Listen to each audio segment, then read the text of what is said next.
की स्टंटबाज, नौटंकीबाज, लोकप्रतिनिधी कसा असतो याचं उत्तम उदाहरण म्हणजे चाळीसगावचे सन्माननीय आमदार साहेब आहेत। आपल्या सगळ्यांना ज्ञात आहे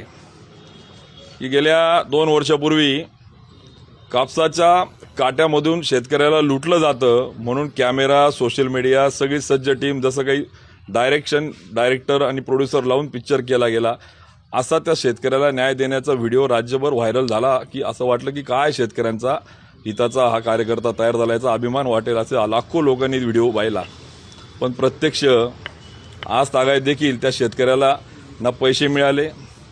ना त्या संदर्भात कुठली कार्यवाही झाली, ना गुन्हा दाखल झाला। अजूनही ते तसंच आहे, फक्त चर्चा आणि व्हायरल होऊन तो सोशल मीडियात सवंग लोकप्रियतेचा तो फक्त माध्यम झाला। आपण बघितलं असेल 1.5 वर्षापूर्वी एका सायबर कॅफेची तोडफोड करून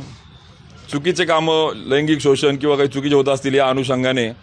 राज्यभरातल्या मुलींच्या पालकांना तर असं वाटलं की अरे काय आपल्या मुलींचा आणि चुकीच्या कामाला विरोध करून न्याय देणारा हा आपला उद्धारदाता आहे की काय, अशी भावना तयार करून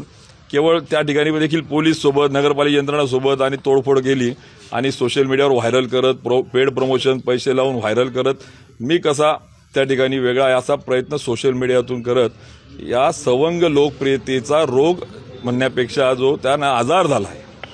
त्या आजारातून जर एखादी पीडित महिला कोणी असो ती, आणि तो कोणी करणारा असो, मग तो राजकारणातला असो, प्रशासनातला असो, कोणी असो, गुन्हेगाराला जात नाही तशा पद्धतीने कोणी अत्याचारी असो त्याच्यावर कार्यवाही झाली पाहिजे, गुन्हा दाखल झाला पाहिजे। पण तो जर एखादी आबला असेल, एखादी अत्याचार झालेली जर महिला असेल,